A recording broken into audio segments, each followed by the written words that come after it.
This is Philly Talk with Philly Mike. Talking sixes in the bird gang, that's our life. Competition, we ain't scared, yeah, that's what we like. Win or lose, you know we showing up and we gon' fight. You see we strive for the sky every day that go by. And every single week we screaming fly, eagles fly. This is Philly Talk with Philly Mike, yeah. This is Philly Talk with Philly Mike, yeah. What is going on, everybody? I go by Philly Mike, host of the Philly Tall podcast, but today we here live with the brand new 50K-er. I did see you got 50K. Yeah. Salute to 500. We Thank you, my man. Yeah. We talking post-draft moves. We did make a move today, nothing crazy. I still think that how we got something up his sleeve, and I want to talk to 500 about his take on this, what I think is amazing draft. I think he's going to agree with me, but Dan Arnold signs to the Eagle 1-year deal. He played with the Saints, the Cardinals, last play for the Jaguars. Didn't play much last year because of Evan Ingram, but the year before that, he led their team in tight end yards. A nice piece that's going to fight for 2, 3, 4. How do you feel about that move first, 500? Well, I think they need competition at the tight end number 2 spot, and I just think I realized I did a video on him, which I haven't released yet, but I think I called him Tom Arnold the whole time. So I'm gonna have to throw that whole video away now. but you know, I think they need competition. They need a number 2 tight end. So I like the move, but I honestly gonna tell you, I'm very high on Calcaterra. I think he's gonna make an impact. So it'll be an interesting competition, but they need competition at the second tight end spot. So it makes sense. Yeah, I totally agree. He offers a little upside, Tom Arnold, in the fact that he's probably a better blocker than Calcaterra and a better receiver than Jack Stahl. But Jack Stahl's the better blocker and Calcaterra's a better receiver. So you get a guy who's like a little Stahl, a little Calcaterra. But I do agree with you, playmaking wise. I want Calcaterra to be that second tight end on the roster in that spot because I do think he has big playability. And that's what you want for your tight end. I mean, you want to block. We like to run the ball, but man, today's tight end is an extension of the wide receiver. Yeah, it really, really is. And the short flashes we saw from Calcaterra, I think he's got some tools to work with.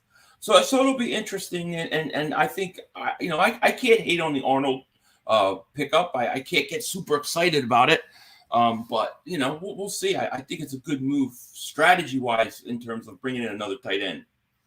I totally agree, and this could be a move that we talk about now. He's a solid depth piece, but he might not even make the roster because I do think the Eagles like Jack Stahl. I do think Calcaterra is our second playmaker at that position. So we'll see where it goes.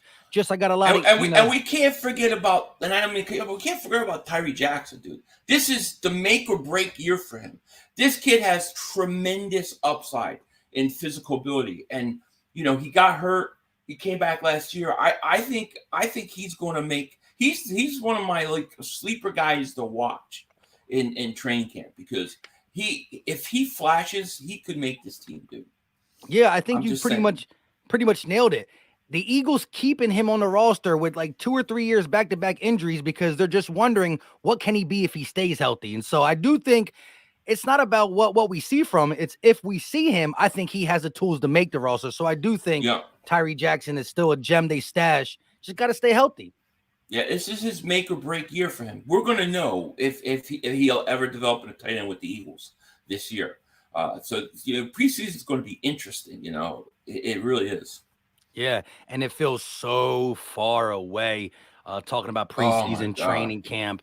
I mean, I'm watching videos of AJ Brown do a Superman deadlift, and this is where we at right now. I know. Once you get out of the draft, then we're gonna have rookie mini camp tomorrow, and then you're gonna have a couple OTAs. The Eagles don't do a whole lot of that stuff anymore, and then that June,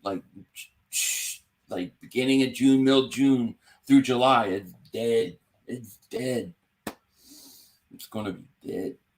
It's going to be a lot of dead time. That's when you bring out the conspiracies, right? And all that good stuff. That's right. That's right. The conspiracies come out. And that's when the Eagles need to announce the Kelly Green jerseys and start selling that. That's what we need, Give us something. Give us something. Mm-hmm. Now, we're going to talk about this draft, but I do want to get your take on what you think, how we might have brewing. You know, the linebacking core is probably one of our weakest spots. And I say it not to downplay, because I wholeheartedly believe in the Kobe Dean, right? And I do think that Morrow is coming into a situation where he can flourish and do some things that we haven't seen him do in his young career. But if I had to look around, like, you know, the safety position and the linebacker position pre-draft was like where we said, if we had to play a game today, you'll be comfortable, but what happens past that? Like a little injury here or there, right? And I do think when we get to the draft, the Sidney Brown pick was huge to me. And so not addressing linebacker, how do you feel about them two guys out there, the Queen rumors, the Isaiah Simmons rumors? Do you think that is more of a wish list or something that could be more realistic in how he's mine? I actually think it's realistic, but for 1 year. Like, I don't think if they went out and got Queen or Simmons, I don't think he would sign either of those guys to an extension. So people would have to accept the fact that they bring in a guy because they get him for it would have to be a good trade, you know, where Howie's going to basically get him for basically nothing. I think it's possible. I think Howie's got something up his sleeve. If you look at Howie and the Eagles, right? You look at 2017, going into 2017 season. They got guys late in June, like Eric Blunt, right? Last year, James Bradbury, I think he was like the end of May or something like that. They picked him up. C.J. Gardner-Johnson, they traded for him in training camp. Howie's still got a couple moves left. And, you know, could it be linebacker? I think it's quite possible, yeah. Yeah, especially, you know, if you want to say, yeah. if you want to say that, yeah, especially, you know, if you want to say that That's me, my phone. That's my phone. if you say that Howie doesn't invest in linebacker and do this, that, and the third, and don't want to pay that much money, I totally agree. That's been the history. However, when you look at your team, and that is the most glaring spot that could use additions, that's where I think Howie will say, man, we just came off a Super Bowl loss. He spoke about how much this is leaving a scar on him. And this is why he's doing some of the things he's done this offseason to really get right back. Look at Jalen's contract, right? I love it, but the only gamble Howie's taken is if Jalen Hurts would somehow not be on the Eagles' radar to extend in 2026, right? Because he made it where 23, 4, 5, and 6 are all low cap hits, but 27, 20, the next 2 years are crazy, but you already think that you're going to. He's going to be that good that you want to extend him. So that's the only risk he's doing, but it's all to win in this window of 3 to 4 years while making your team good. And so this will be the time where I think he might go out of his box and say, you know what, if I get a linebacker for a year, as long as we bring home some jewelry, some hardware, it's worth it. Oh, I agree. I think those guys are definitely in play. Question would be to me is, let's say you trade for a Queen, right? You get Patrick Queen. Would the Eagles really be willing to give him an extension for 3 or 4 years after? That would be the only thing I would wonder, because of their history. But I could see them definitely bringing him in for at least the final year of his contract. That would not surprise me at all. Yeah.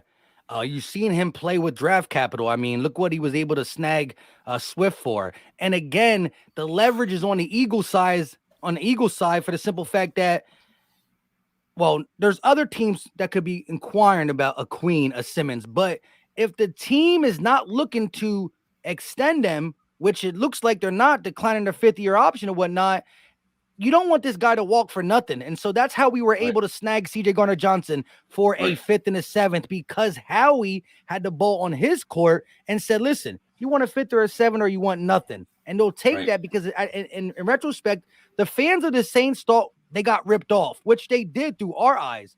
But if the Saints ain't do that trade, they might have got nothing. So it's a ripoff. It's a ripoff, but he has that over their heads. And that's why he's very, very talented at doing it.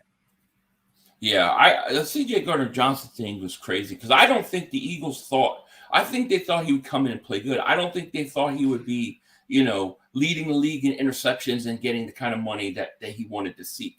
So I think that kind of hurt them in the end. But yeah, I mean, dude, Howie, there's no way he's done yet. There's no way he's done yet. I think you got at least I think you got at least one big significant trade before training camp.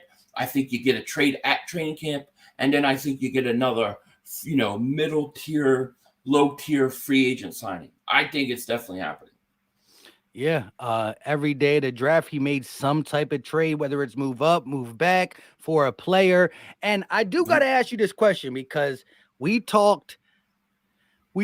talking about Howie, and I think you said he needs one more. What was your exact words? One more good draft, two more good drafts. More. He needed 3 in a row. I needed 3 drafts in a row, and I got them. So I owe him. I got to do an apology video. I'll apologize for what I can apologize for, and I won't take back what I don't want to take back. But yeah, I'm going to do it. It's coming now. People tried to get me to do it last year. I said no. I'm going to wait. I'm going to wait this out. And I've had 3 good drafts, I think. So why not? Let's do it. Yeah. It was funny, and I like that. I like the fact that you said I need to see a little bit more. But this is a what have you done for me lately league, and lately, right. Howie's been winning GM of the year. So credit Howie. But it's just funny that 3-4 years ago, this man was really on a lot of Eagle fans hit list, and rightfully so. We still never forgot what he did with the Super Bowl, but there was some craziness in between for sure. Right, absolutely. I mean, that Jalen, when he did the Jalen Reagor, and then nobody knew what was going on I don't care what anybody says. Nobody, when they took Jalen Hurts, nobody knew what was going to happen, what was going on. There's a lot of things I think about Carson nobody knew. So, I can't get mad at anybody that felt like me at the time. I totally agree. So now we got this draft that, is putting Howie back on the map. The Georgia Bulldogs. Like, look, I do got to credit Howie for this. Once he dipped into the SEC and had success, he stayed in it, right? Like, let's not forget, he got Devontae Smith and Landon Dickerson from Alabama, and he did sprinkle Alabama in on this draft by getting Tyler Steen, but he's staying in the conference that's the most competitive. And yes, there's always going to be gems and good players in small schools, but it's probably a lot harder to find them there. And there's going to be bad players in big conferences. But I think, listen, as soon as when I was live during the draft, I was a guy who said, if Bijan's not an option, if Jalen Carter's not an option, I was big on Nolan Smith with the first pick. I didn't say I would necessarily do it at 10, but that was my move back to 13, 14, 15. And I was okay with picking Nolan Smith there. When we got him, I fell in love. That's what inspired me to do the Philly Dog shirt, just Nolan and Jalen. And then after getting Nolan and Jalen and getting Ringo, a guy who literally I tweeted 2 hours before the draft started on Saturday. I said, wow, Adu Warbway, however you say his name, and Ringo are still on the board. One of them are going to be in Eagles, and bang, it happened. And we can't forget about Jordan Davis and Nakobe Dean. That's what inspired that whole thing. But what was your thoughts? Like immediately after the third day of the draft, it was over. We acquired Swift. We acquired all that. What was your immediate thoughts? Wow. What can you say? I mean, when you look at the 10th pick, right? There were 4 guys I wanted. Here was the order: Will Anderson Jr., which we didn't no shot; Jalen Carter, which I didn't think we were going to be able to get; Bijan 3, who I thought would be the guy that was still on the board, which it turned out that he wasn't even there; and then Paris Johnson Jr. If one of those 4 guys, in my opinion, weren't there, I wanted to trade back because those were impactful players. It turned out that my second overall player that I had ranked was still on the board, Jalen Carter. So you couldn't not be happy with that. Not in a million years did I think Nolan Smith would be there at 30. I had him going somewhere around 15 to 20. I think 10 was a good spot for him, but like 15, 16, like I thought in that range. So when he was there, you had to take him, right? And so many offensive players at that point had come off the board. The best players were defense, and I thought Nolan Smith was the right pick. And then day 3 to start up with a trade up, right, for Kylie Ringo. That was a steal because we're all going, why is this guy even on the board right now? It didn't make any sense. So they get him, and you're thinking, all right, this is a great draft. But then they go and they trade for DeAndre Swift. I have been crying all season about they got to add another running back. You need another running back. And when they got DeAndre Swift, to me, that was like, and I say this, and I said this in my video today, that's the move that wins the Super Bowl. Because I think DeAndre Swift, if healthy, now he's got to stay healthy, he could be a top 5 back. But what he does that the Eagles haven't had, and they didn't have last year, is he adds an element in the passing game. So you're actually more dangerous if you use him out of the backfield, and you can do that more than some of the other guys. And now I look at it and I go, man, their running back room is better. They're going to have another element to their offense in that they could use a running back in the passing game. I think it takes them over the top, Mike. Yeah. Look, I heard the speculation with Swift once they drafted Gibbs, but by no means I didn't think Howie was doing it like during draft. I thought that would be a thing that they sit back and think about for a little bit and maybe use future draft compensation, right? Because who else is on it? I mean, I know they got Gibbs. Who else do they have there at the running back position? Lions. Oh, I'm not sure. They have what's his face? It's slipping my mind. He had a good year last year. I forget his name. Somebody in the comment section, let us know. It's Gibbs. They've got 3 guys, I believe. They had 3 guys. Yeah, I think they had. Well, I think they still have another. I still think they have 2. They have Even another Montgomery. running back. Yeah, they signed Montgomery, and then they got the other dude. There's one other dude there. I forget who it is. I believe did they let him go? I thought they had somebody else. Well, maybe look, they let him go. You got to think though, when the draft was taking place, they had Montgomery and Swift on the roster. Now you add Gibbs, a guy that you probably want to feature. That's when Swift became available for sure. However, right. I thought it would be like later, maybe how he decided to do that, because there were still some running backs on the board that I thought he could take. But hey, you go with a guy who's proven he was averaging 5.5 yards per carry last year before he got hurt. And he's one of the best receiving backs in the game. And so you got Jamal Brian Williams. Oh, he's in New Orleans now. Oh, okay. Regardless, the Lions were running back factorying it up. Yeah, I mean, that was the most shocking draft pick, was to take Jamar Gibbs at 12. That shocked me, dude. I was so surprised that they took him there. But I got to tell you, going into day 3, there was no running backs on the board that excited me. There was nothing left. So I was like hoping we were going to trade for somebody. Now, you had a lot of rumors about Derrick Henry or whatever. But, when DeAndre Swift came available, I was thinking, man, I would love to get DeAndre Swift if they could do it. And they did it. Yeah, Howie's one of them guys. I think now, I mean, he's never going to just listen to us. But I do think he definitely takes in the temperature of what Philly fans are talking about now. I think that with the modern day social media, how, superstar players respond back to people, there got to be people telling Howie what the people are thinking. And again, if we're thinking something stupid and or not Howie relatable, he's not going to do it. But I do think if he's ever thinking about something, he's like, dang, look at the people clamoring for it. Let's go ahead and it kind of makes sense. I do think he has his ear today. Not saying we sway him, but you're right. Getting Swift is going to could be that Super Bowl move. It could be that just difference maker on the offense, which already been a powerhouse. And then the additions. How'd you feel about Sidney Brown? Sidney Brown, I really like that draft pick, because you know why? Out of all the players we're talking about, besides like Jalen Carter, maybe Nolan Smith, who's going to play a lot, he actually has a chance to come in and could win the job. Like, he could actually win that job. The safety spot we talked about is still an area of need. He's a guy that I think that if he comes in, he actually has an ability to win that job. I think it's going to be a wide open spot for the Eagles. So I really like that pick a lot. If you had to guess real quick, and this is just a really early guess, we're talking in May. If he did beat out one of the players, would it be Edmonds or Reed? Blankenship, you think? Well, I think it would be Reed. I think Edmonds would win that spot. I would think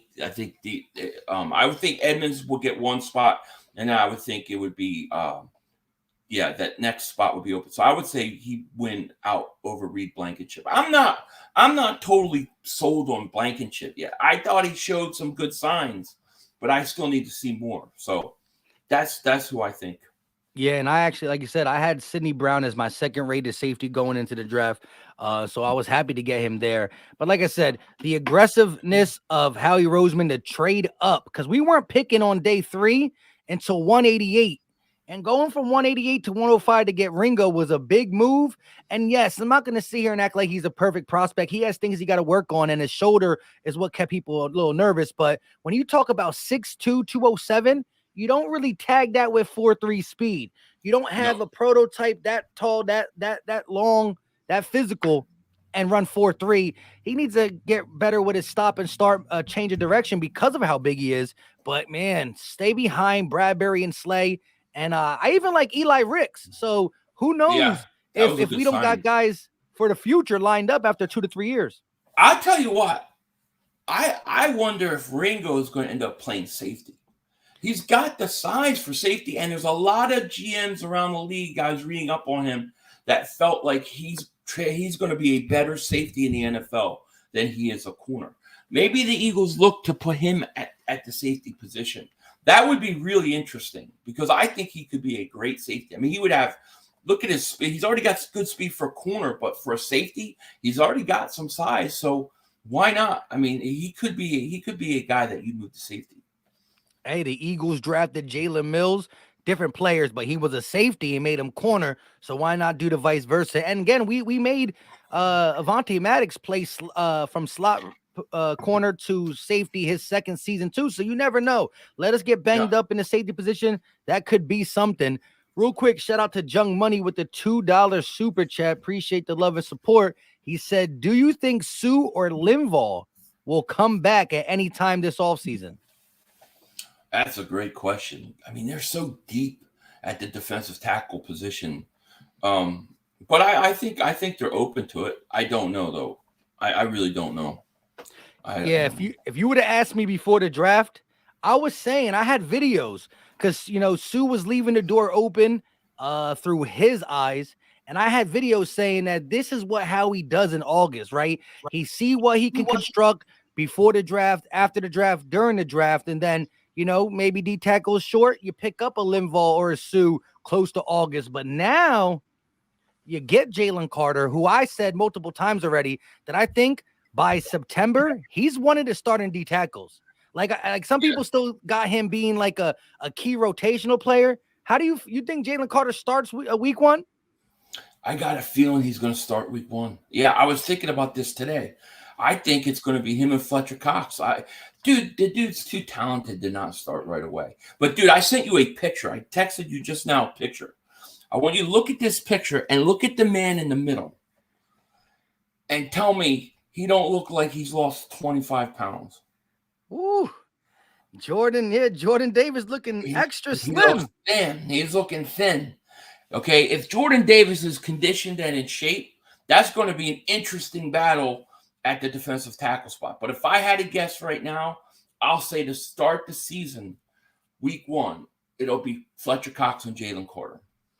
Yes. Like, look, I didn't want to hurt the JD fans, and I'm not poo-pooing on JD. And look, the picture you sent me makes me think a little harder on this, but I didn't say who Carter was going to start over because I didn't want to get people going crazy in May yet because it's early. But I said, listen, I'm not going to say who the other one is, but Jalen Carter, to me, week 1 is going to be one of the starters. But I could see exactly what you said, Carter and Fletch, for the simple fact that if you look at Davis's game and critique him on anything last year, it was stamina. It was the ability to stay on the field. I do like his pass rush abilities, but it's not been, we don't use him that much there, and it hasn't been shown all the way. I think that, again, look at Fletch last year, though. Fletch had his best part of the season the second half. When we got all them D tackles and Fletcher's snap count took a hit, his production went up. Look at BG. His best year of his career came with his lowest snaps. So I think Fletch starts. I think Carter's there, but I think Fletch is going to take a decrease in snaps to get Jordan Davis on the field. His snaps are going to be up from last year, but it's going to be a very nice rotation. And I'm not even sleeping on that 7th round pick because he's defined as a run stopper, but he had 68 hurries in college. and you got Williams, right? And then you got this kid Street we just signed from New Orleans. So you're loaded at the defensive tackle spot, and you know they're all going to rotate in. So even if Jordan Davis wasn't starting, he's going to rotate in. But to me, the whole thing with Jordan Davis is conditioning. Like if I thought he started to play really good actually. Then he got hurt. And when he got hurt, they had no choice. They had to go out and sign Sue and Linval. And at that point, it was hard for him to come back and get the reps. It's just the way it was. But if he comes in and he's conditioned and he works on his pass rush, I think he'll be fine. What we need him to do is take on those double teams. He takes on those double teams. That's half the battle for him. I don't think he'll ever be an 8-9 sack guy, but I can see him getting 5 sacks a year, and that would be fine. Yeah, and again, the pitch you showed me, I mean, yeah, he don't look. I mean, him next to Jalen Carter, he looks slim. He looks like he lost like 20, 25 pounds. I cannot wait to see what he comes in at this offseason. Yeah, and Jordan Davis and Jalen Carter is the future.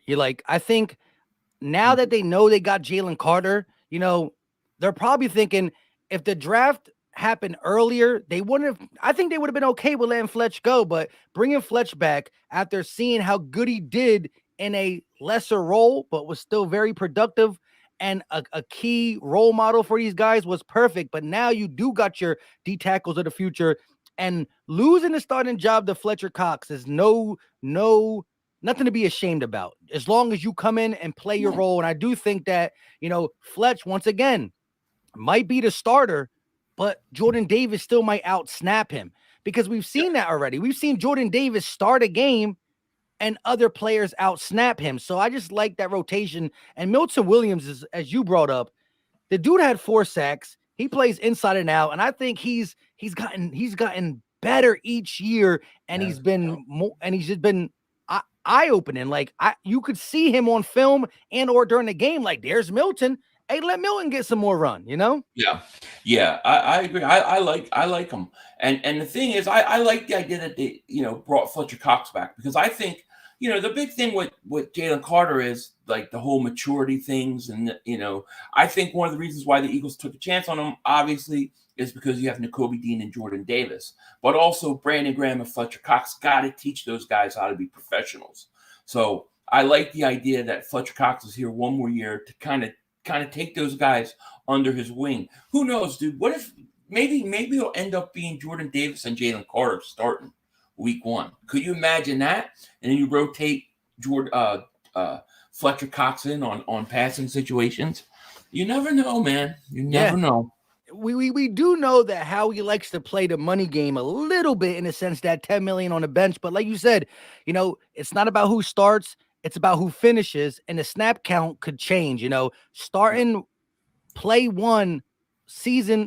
1, but only getting still 15% of the snaps. It doesn't really matter. You're still Jordan Davis is going to have every opportunity to be a starter, to get as many snaps or the most snaps at the D tackle position. It's all up to him for sure. Real quick, shout out to Brian with the $2 donation. He said, we are unleashing Jalen Carter week 1. Let's go. I thought I was going to be like, I thought by the time training camp came around, everybody would be on it. But I thought at first when I said it, I can't remember exactly who disagreed with me or agree with me or how the comment section was, but I was like, I think Jalen Carter's starting. And people were, Jordan Davis, Fletcher Cox. I just said, hey, Jalen Carter, I think, if there was no off-field issues, there was no way he was getting to us. You know what I mean? No. If there were no off-the-field issues, I wonder if the Bears, I don't even know if the Bears would have made a trade. Would they even trade? We don't know. So I love this Jalen Carter pick. I really think that he's going to be dominant, and I think he's going to play right away. So, we'll see. We'll see how it goes. It's going to make preseason interesting. I'll tell you that much. Yeah, there's a couple battles like you just talked about. Sidney Brown versus Free Blankenship. D tackles going at it. Look, we brought Swift in here, and now Swift definitely is going to probably get the coaching staff first look as RB1. But listen, Penny was a once upon a time first round pick. His problem has been really the health factor, right? That's Kenny the problem. G stepped up big time in the playoffs and had the coaching staff prior to signing these two guys say we are okay with Kenny G being the guy. I do think the coaching staff is favoring Swift. I think Swift's the best guy, but it's going to be interesting to see if Swift is treated like Miles Sanders in a sense that, Miles Sanders never got all the carries. He split time with others, or they're going to let Swift be Swift. What do you think comes of that running back position? Is like, where do you think it falls? Like on the roster come week 1 after a tough training camp, 1, 2, 3, and 4, because Boston Scott is making the most money out of all. Right. It's crazy, right? I think Swift, I think Swift will be your running back 1, but I think the Eagles will rotate these guys in. I don't think anybody's going to ever get 15 carries, but I do think that Swift presents an opportunity to use in the pass game. You could line him up at times in the slot and keep Penny in the backfield. Like there's so much you can do with it, but I think I see Swift as a dual threat. And then I see him, the fact that he's there also maybe takes less carries from Penny because Penny he can't stay healthy. He cannot stay healthy. So I have to be worried about that.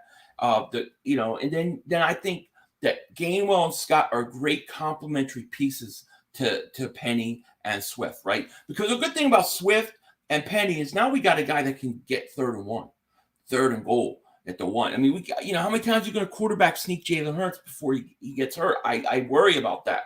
Now you have a running back that's big enough to get a short yardage carry. But I think Swift is a dual threat guy more so than Miles Sanders. So I think they're going to like him more than Miles. I think they're going to use him more in a passing game than they use Miles. I think the question is what about Trey Sermon? Like Trey Sermon going to make the cut? That's the question. What do you think about this? And I didn't bring it up. I do the Jan Stream app where we bring up a couple guys who have the Jan app, and it's like a big collab with some of the subscribers coming on. Somebody mentioned this, and it could happen, right? Like we signed Rashad Penny when we didn't know we had the option to get Swift, right? You pay Boston Scott, like you didn't pay him a lot of money, but you gave him $2 million or 1.9 mil. So he's the highest paid running back, probably sitting at RB4, right? Now you use Scott for special teams. That's why he's going to stay on the roster. But what if Rashad Penny don't even make the team? Like what if he's not fully hurt, but just because of the big time injuries, maybe he's limping around. Like what if he doesn't even make the team? Like we're still marking him in like he's automatically there. But I think they feel comfortable with Swift, Kenny G, Boston Scott, and then Trey Sermon flirting where he's never going to be hurt in practice, but he's, I don't know. Penny might not make it. It's possible. It's definitely a possibility, or they trade him or something like that, before the roster. Because the roster this year, right, there's no week cut downs. Like there's like one day to cut down to the 53. Oh, that's going to be fun. That was like 1,500 players cut at one day. It's going to be a lot, but there's probably going to be a lot of trades also, like because people are going to want to move these guys off the roster. So that could happen. I think it's possible, but the same thing with Penny. Like I worry about his durability. You also have to worry about Swift. That's been, I think, Swift's Achilles heel too. He hasn't stayed healthy long enough. So it'll be very interesting. I guess a lot of it will depend on like how does Trey Sermon play? Does Trey Sermon come in and look really good and they say, well, we'll keep him or not? So it's going to be interesting. I can't see them cutting Boston Scott. I just can't see them cutting him. So it's going to be interesting.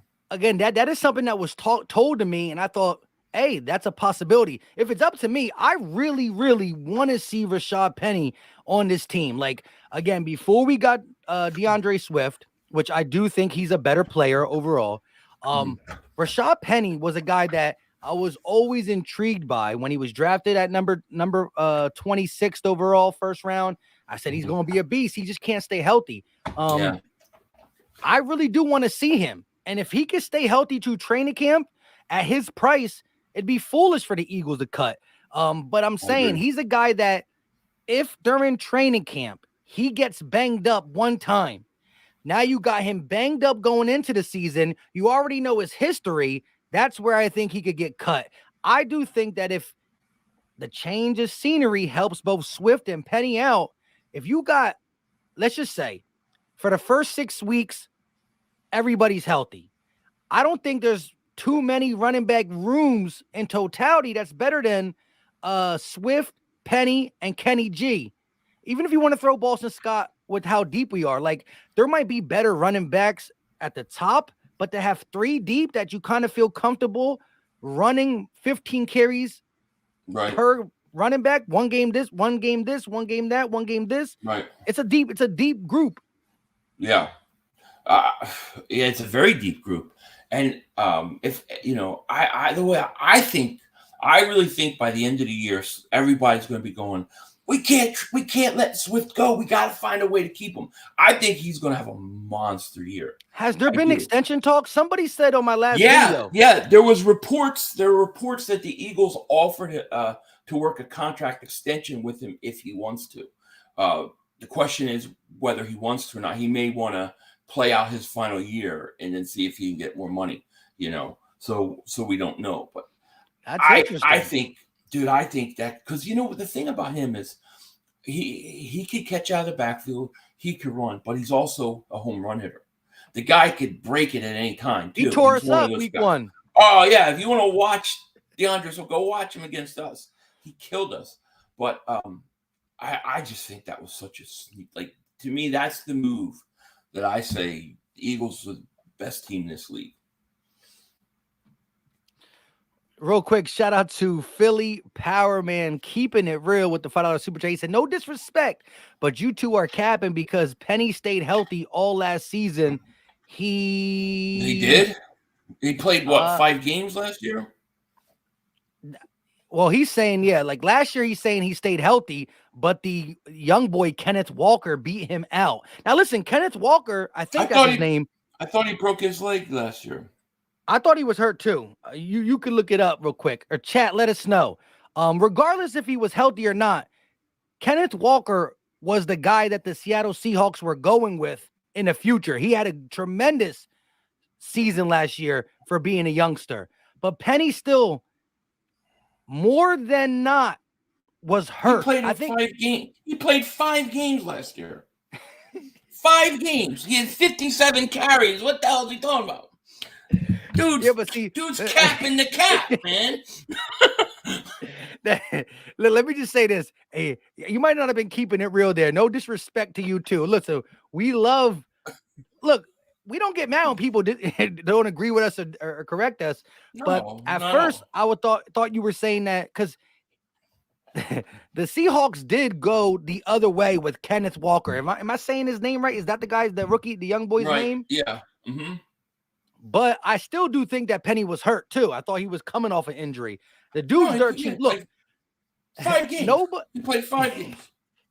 But was it 5 games from benching or 5 games from being hurt?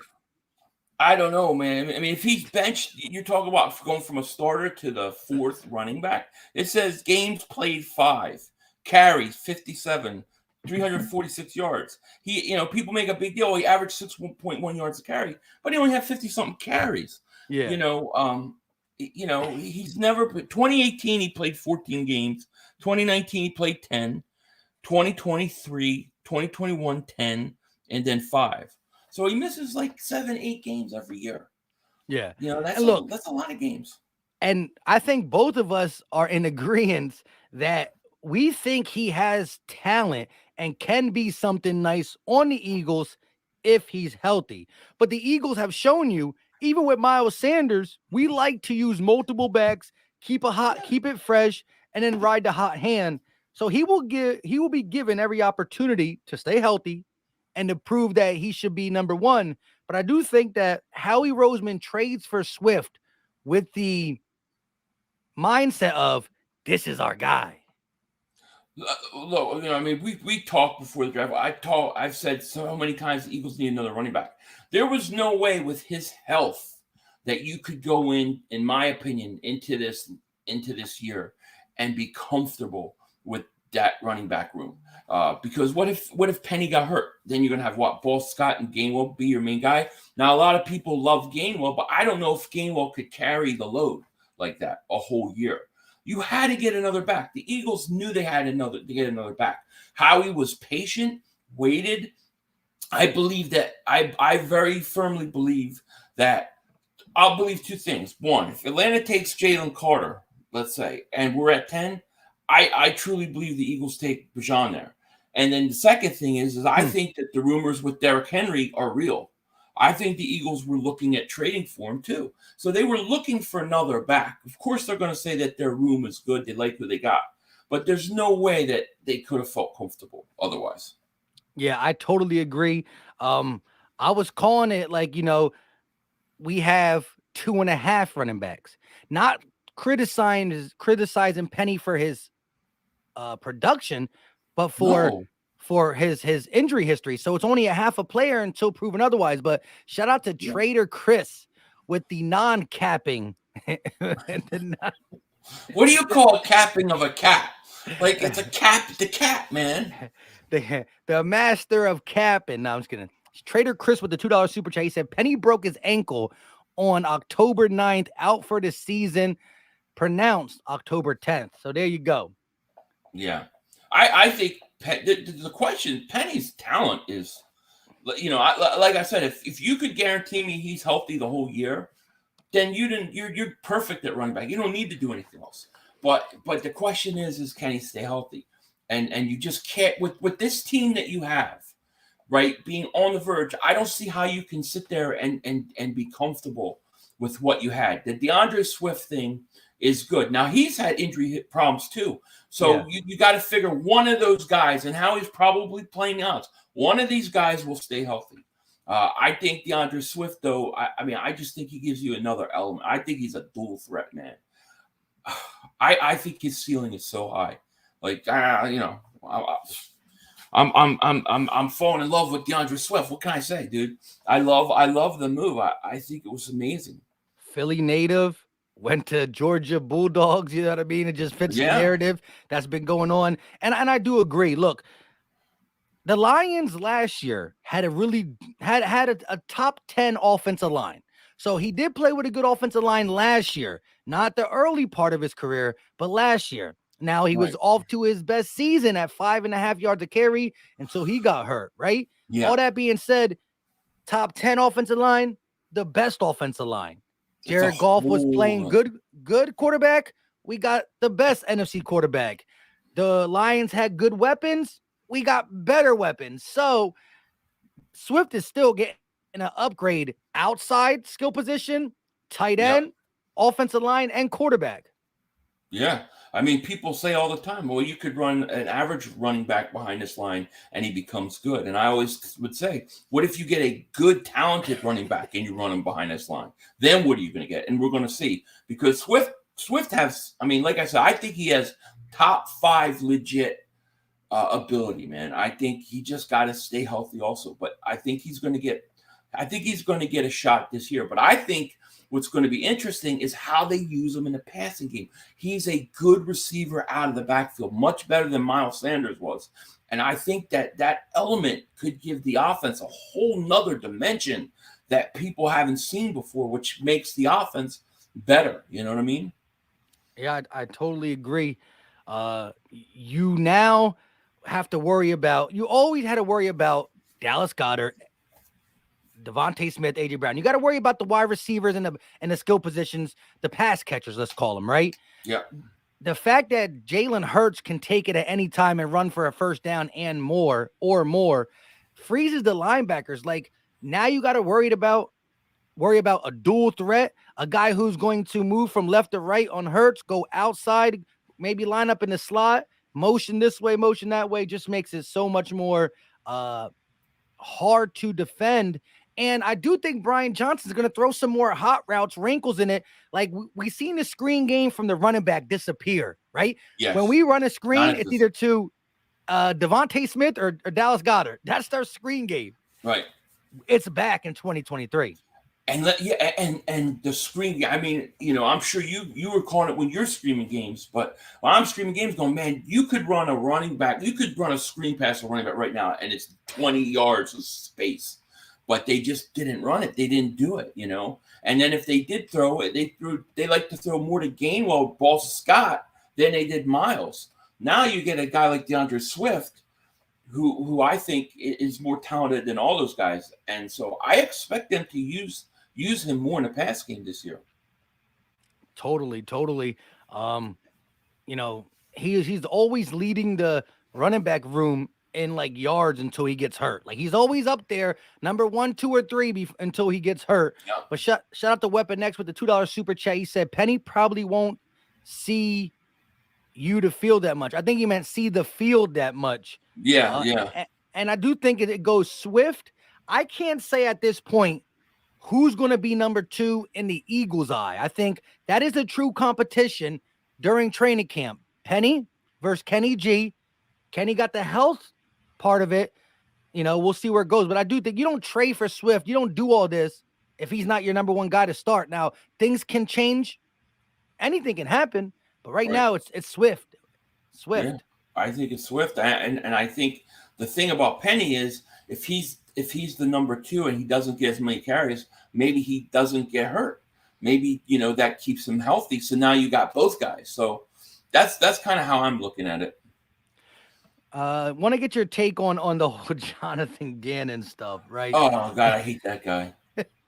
Do you think that it really impacted Vic Fangio leaving? Like, how do you feel about that statement that was made? Like, it impacted lives. Like, Vic Fangio was going to be the Eagles' next DC, but he moved on because of this, that, and the third. And plus, how much do you really feel that, like, look, I said this. I hate talking about it because it really still breaks me. Like, losing the Super Bowl, it's disgusting. Anyways, I think that as much as JG was a weasel, right? Like, you still want to win. Everybody at that level is competitive, and it would have made his coaching career better. But how much do you think the Vic Fangio stuff played in it? And how much do you think he really was like, yeah, who cares if we lost? I've been out. I'm sure the Fangio thing played a part of it. I'm sure, I'm sure it definitely influenced Fangio from going to the Miami, because there was a point that he's like, I'm not going anywhere. I'm going to be here next year. So after I'm the sure Giants game. Yeah, so I'm sure that played a part in it. But what pisses me off about the guy is that, one, if the reports are true that he was not upset in the locker room after the game, which is what they were saying, he was giddy and stuff. Like, I don't know if that's real, but, the other thing was he was like, oh, yeah, well, I was getting on the plane to go home, and Howie Roseman was like, oh, Arizona wants to interview you. And I didn't know anything about it. He's a liar, dude. I can't stand that guy, dude. I hope they lose every game, Arizona. I really do. Yeah, look, it was never no love. It was a love-hate relationship while he was with the Eagles, and we were winning games because of the style and certain things that we did in the second half where teams came back and blah, blah, blah. But the fact that Super Bowls mean everything in this sport, you know what I mean? And to really have a narrative out there that it's factual that he talked about being a head coach prior to the Super Bowl, like around the NFC Championship time. That's factual. Right. But then the reports to be giddy and all that stuff is like, bro, this is a once in a lifetime thing. Like, and if he's, and that just shows how stupid he is, because regardless if you got a job or not, like you could demand more money in Arizona. Your legacy is bigger in Arizona. If Arizona fires you, you still have the Super Bowl you won with the Eagles to move on. So, bro, you hurt yourself as much, but to hear that is like the ultimate want to throw hands. I know it does. I don't know if it's true or not, but that was the report, that the Eagles were furious and felt that he was giddy after the Super Bowl. Like, dude, I just don't. And then he came out and he trashed the Eagle fans and the media. The guy doesn't take responsibility. He lied. He lied that whole thing. He lied. I know. Listen, look, he said we were 9-0. At no point in this season were we 9-0. Our first loss happened at 8-0. We were 8-1. So he said we were 9-0. That was cap, real cap to the capper guy. Yeah. Right. He said that we led the league in sacks. No, week 9, we were not leading the league in sacks. We didn't take the lead in sacks until like in the teens. Right? And then he said we were winning, but we had more than 30 sacks to the next guy. Even at the end of the season, we finished 25 sacks ahead. So every single statement he said was just a bold face. and people went back and looked at every transcript of everything he did, and it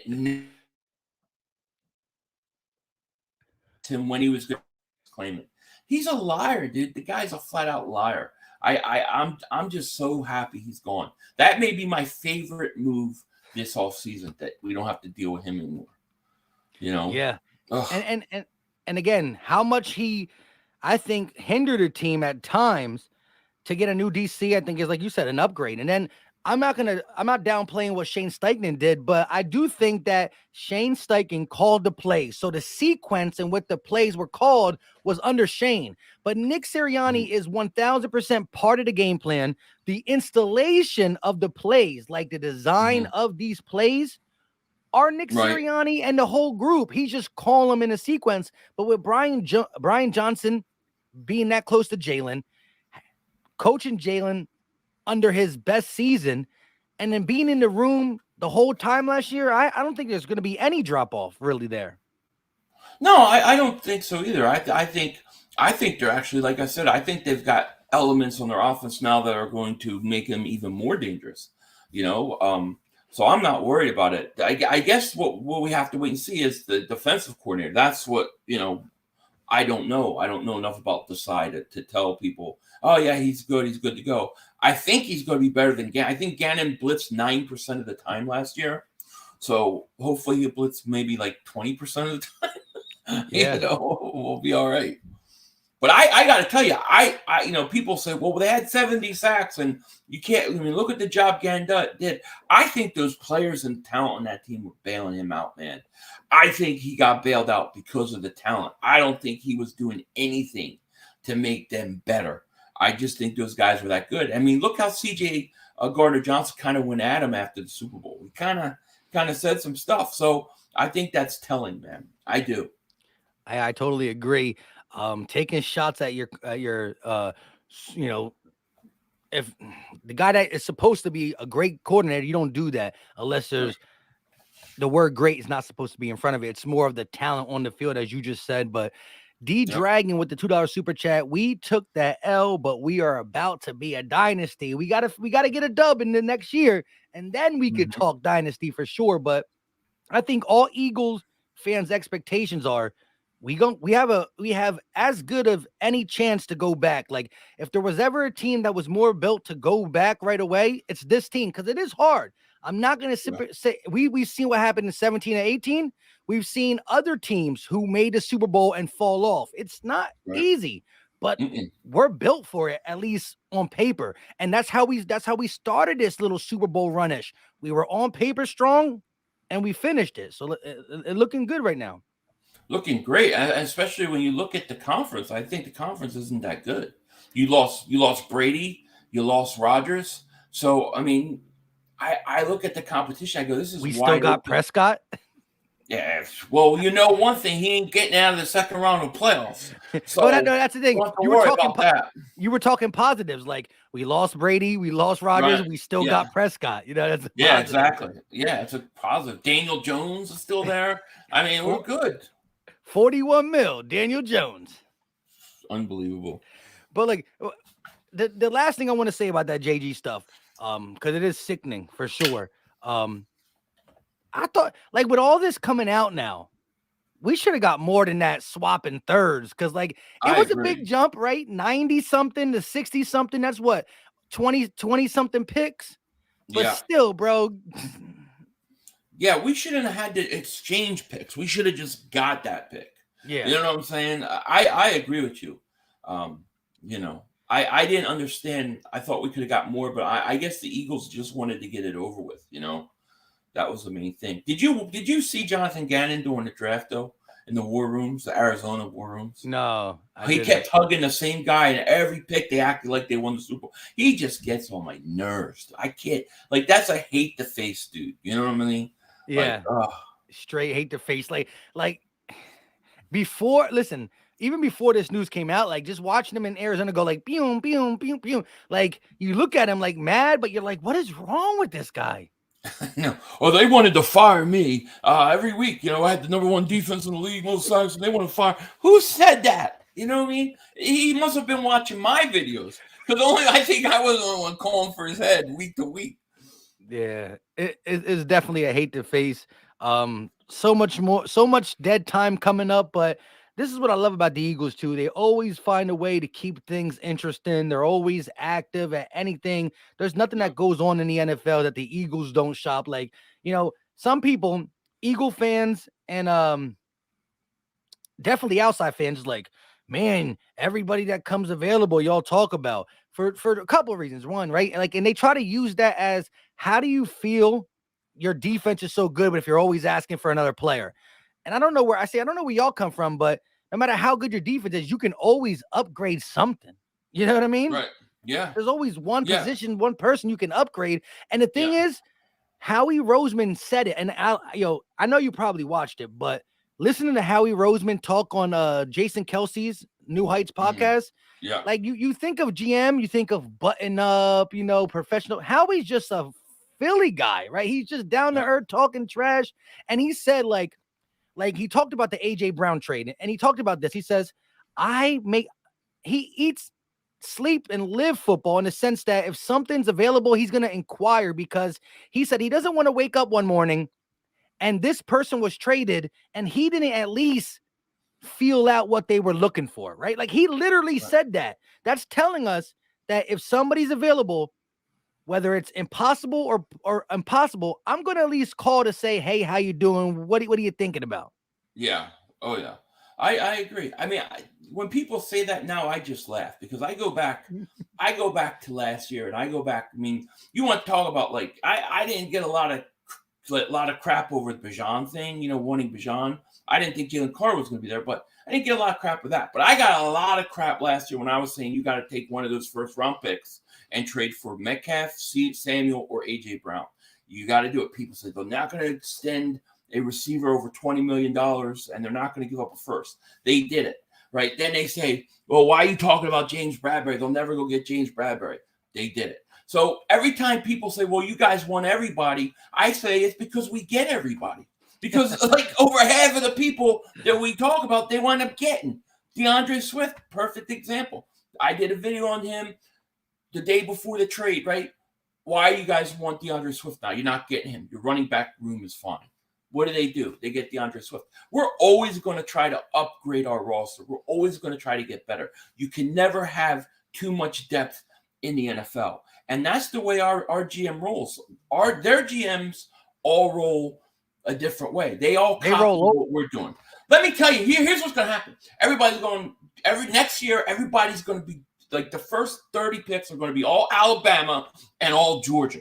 And these teams are going to start copying the Eagles and drafting from the same teams. You watch, they're all going to copy Howie. He's going to have to start going in other conferences because all the talent's going to be on the table, because they're all taking SEC guys to copy Howie. It seems like everything Howie does, everything the Eagles do, everybody follows him a year or two later. So, that's the way our GM rolls. Everybody's in play at any time.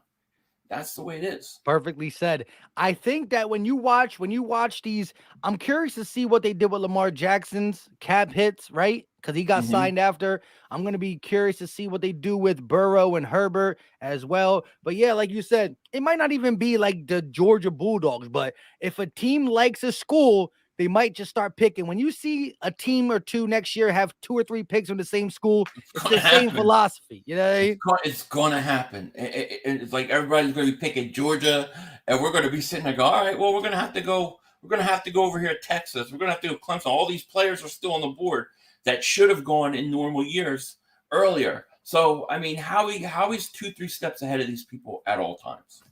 Fact. Shout out to EM with the $2 super chat. He said, mythical bird, dog. There you go. There you go. But we coming up on an hour. Shout out to y'all. We got about almost 700 people in here. Hit the like button if you haven't did it. Listen, if you subscribe to me, you're most likely subscribed to 500. But he just hit 50K. Hey, How'd it feel when you got that 5? It's not 500, but it's 50. You know what I mean? It felt good for like 30 seconds, and I started thinking about that 60,000. You know how it goes. I tell you what, it's another 6 years, maybe we'll get to 100. You know, 6 more Yeah. years. It took me a while to get to 50, man. But I'm appreciative. It's cool. It's cool. Yeah, 500 got 50. That's good stuff. Sydney family Yeah. with the $8 super chat. He said, mix it up. 2 running back snaps, Penny and Swift. Listen, a lot of people talk about that, 22 personnel, or you call it pony. Old school people used to call it a pony personnel. Yeah, look, when you got the running backs who can receive, and as much as we like Penny, right? I think Penny's more of a true runner. Listen, let's not forget Kenny G had a game in college where he had like 160 yards receiving and 150 yards rushing. So Kenny G Swift package definitely could go off where one of them stays in the backfield, one of them goes out to the slot, bang, bang, boom, boom. Swift down the sideline for a touchdown. Let me ask you that. Let me just say this, because I know we love Swift. The Swift, it's a very, very early prediction, but week 1, Swift's getting into the end zone, you think, right? Yeah. I say first touchdown of the season. How about that? I'm going to say that early. I don't even know we're playing yet. I'm going to say first touchdown of the season. He's going to break one off. First touchdown of the season. Hey, listen. Yeah. I know you probably saw the Kelly, the Swift, what do you call it? Yeah, the Kelly Green. The Kelly cutout. Yeah. So I downloaded that right away. Yeah. Yo, listen, out of everybody who likes Kelly Green, and I definitely like it too. When I think Kelly Green, you're the first person I think of for sure as it pertains to Kelly Green. Yeah, man. That's what I grew up on. My most impactful Eagles years are in that Kelly Green. So I never really cared when they switched it over. It was like, and like I said, if you look at this logo here, that's a giant E. People see a face of an eagle. I see a giant E. And it always you guys ruined it for me, because like I never looked at it like that until people said the older people said this. Everybody who's a little older than me is like, it's a giant E, and now like I'm trained to kind of look at that E, but I used to be like, you ruined it. It's like when he told me there was no Santa Claus. You know what I mean? I'm like, I used to love this logo. Now I look at it like a giant E. I always see an E, because I said when they first changed it, I go, well, why is it a big E? And then I was like, oh, there's a face next to it. So I've always been like that. I've done 2 for what? Since I started twice a year, I did a video talk about Kelly Green. And finally, it's coming back this year. I am so excited about that, man. I am going to spend a lot of money on Kelly Green stuff. I tell you that right now. He's just get the whole roster Kelly Green style, especially if it's a Super Bowl roster, right? Like you win that Super Bowl that year, load up on the Kelly Green stuff. It's going to be lovely. First jersey's Devontae Smith. That's my guy. Devontae Smith, first year Kelly Green. Boom. I love it. I love it. Brooks with the $2 super chat. He said, I wish we could get Zach Ertz back. One of my all-time favorite Eagles. But I'll tell you what. Oh, I didn't mean to cut you off. I'm sorry. No, go ahead. I was gonna say, if we're gonna talk about what they need, we need somebody that return kicks. We need somebody punt return. Like I would love to see the Eagles invest in somebody that would be dangerous, that could change the field. That would be amazing. And sometimes they're like the really low, like think about some of the nice returners in the recent times, right? Like Dallas got a really good return man. I can never say his name. Turbine. I call him Turpentine. Yeah. This dude was was he undrafted or a late round pick, right? I don't remember. The Saints used to have a guy. Who was that guy? Something Harris, Deontay Harris. Yeah. Again, these are like late round wide receivers, undrafted guys who have a skill set but are not big enough or can't catch, consistent enough, or route tree's not good, right? But they're out there, man. If we're finding rugby left tackles, we're finding soccer punters. Why can't we find the next guy? You don't got to be able to catch over the shoulder. Just be quick. Like, why can't we find that guy? I don't know. But if we could, I mean, if you got somebody that could return punts and kicks, and we could increase our average starting position, I mean, I don't see how you're going to stop this offense. I just really don't. Yeah. You get this offense starting sometimes north of the 35, 40-yard line. You get a free touchdown every once in a while off of just special teams and let Jalen and the defense rest. It's just going to make it much more frustrating for the opposite team. For real. Cue Ball the Bird said, thank you guys for everything. Shout out to Cue Ball the Bird with a $2 super chat. Thank you, man. Michael Fedler dropping in here with a $10 super chat. My guys, good evening, gentlemen. We actually about to get off a little bit. We're 5 minutes over the hour. Man. Good evening. If you just getting in here, though, you can always, rewatch it, especially if you're doing something at work, on the treadmill, which I need to get on the treadmill a little bit, my damn self. Me too. You know what I mean? You want to pop them in and listen to it. We respect, but shout out to Michael, always showing love. Kenny G. I said Kenny G. D Dragon with the $2 super chat. Kelly Green in the Super Bowl. Let me ask you this real quick. It's this year that they're going to wear it, right? Yeah. How many times do you think they're going to wear it? I'm guessing they wear it once. I'm going to say they wear it once. It'll be one time a year. Because I assume they're keeping the all black, right? Also. So what, wear the green 1 week and then the black 1 week, I guess? I don't know. How many times do we wear the all black? We only wear the all black like 2 or 3 times a season, right? We wore it once. This year we wore it like 3 times, I think, right? 3 times. We wore it on Christmas Eve. We wore it against the Giants. We always wear it against the Giants. I forget who else we wore it against, but I think we wore it 3 times. Would you be fine with them just saying the 3 times we used to wear the black, we're going to wear Kelly Green? If that needs to be the case, yeah, I'm okay with it. You know what I would like them to do? I would like them to update their whole jersey, like modernize. Oh, you want Kelly Green with the old school logo, not Kelly Green with the E. No, I want it with this logo right here. I want to bring that baby. That's the best logo. This to me is the best logo ever in sports. Why they got rid of it, I don't understand it. When was the change exactly? What date was the change? 90. I don't know the exact. It was like 94. I want to say 94, 95, somewhere around there. So they haven't really adjusted their uniform in like 20-something years, 20-something plus years. I'd like to see them updated. I'd like to see them go to like green helmets at home and then the white ones on the road. Remember, like in the back in like 60s. But like updated modern version. I think that would be awesome. Yeah, I mean, it's just they should be able to do that now. Like at the end of the day, you shouldn't have to have like 4 or 5 things. Look, as long as you are mismatching colors of the opposing team, right? You don't want to wear white helmets when another team's wearing white helmets or something like that. But definitely, I think you should be able to mix it up. I think that something's coming because like permanent, because if you look at that word mark doesn't really fit the logo and the stuff. It looks like that's the first step of something bigger, in my opinion. Yeah, listen and look. Again, y'all, the older generation broke me when they told me about the E, but like I came into the Eagles, like I got pictures of me when I was like 5 or 6 and 4 wearing Eagles gear because my family likes the Eagles. However, you don't really know football like that, but I came into me like understanding the game and playing flag football, touch football when McNabb came in, right? And so I've always been the E, this one behind me, right? It's gonna hurt me a little bit if and when they change it. I know what it feels like. Believe me, I know what it feels like. But I see it coming too. I do see it coming. Shout out to Landlord from Wakanda with the $5 super chat. Big fan of you both. The Eagles will become more like the Eagles. Wait, the Eagles when become more like the Cowboys? They have 5 championships and actually beat above average team in the past 2 years. Thoughts?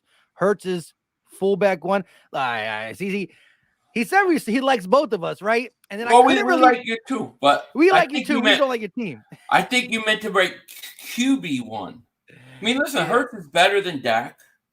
The Eagles team is better than the Cowboys. And the Cowboys have 5 rings, but I mean, like half your fan base hasn't seen any of them. So, like, how good is that? Yeah. And maybe they didn't. And that was the thing. Like, I thought I was reading it wrong when they said when we become more like the Cowboys. I'm like, are they really saying this or am I messing it up? Right. And so, like, nah, right now, look, the Eagles are the standard in the NFL on the NFC side. Like Yes. Kansas City can talk a little trash to us, but if you in the NFC, you trying to be like us. Nobody else. This is 2023 season, not 1990 something. Agree. With that being said, listen, if you're not following 500, which I know y'all are, but definitely follow him. Hit the like button here. Check out the link at the top of the pinned comment section. They're flying off the rack, man. It's the Philly dog shirt. We got it in Kelly green. We got it in black. We got it in white. We got it in red because there are a lot of Georgia Eagle fans and they wanted it in red too. So we got it in all colors. My favorite are the black because it pops in the black and it really the writing Philly dog is the same Kelly green. So it does pop with the Kelly green. Check it out. Use code Philly Talk, capital P, capital T, and you save 10%. I didn't get that code. A lot of people mad at me because the first day I didn't give that code out when a lot of people bought it. But Print Champs didn't give me the code. They saw how many people were buying it and they wanted to, help y'all out. So Philly Talk for 10% off. Definitely get it. I got to get myself one. That Kelly Green one sounds interesting. I'm gonna have to check it out. Until next time, y'all know what time it is. We out. Peace. Peace.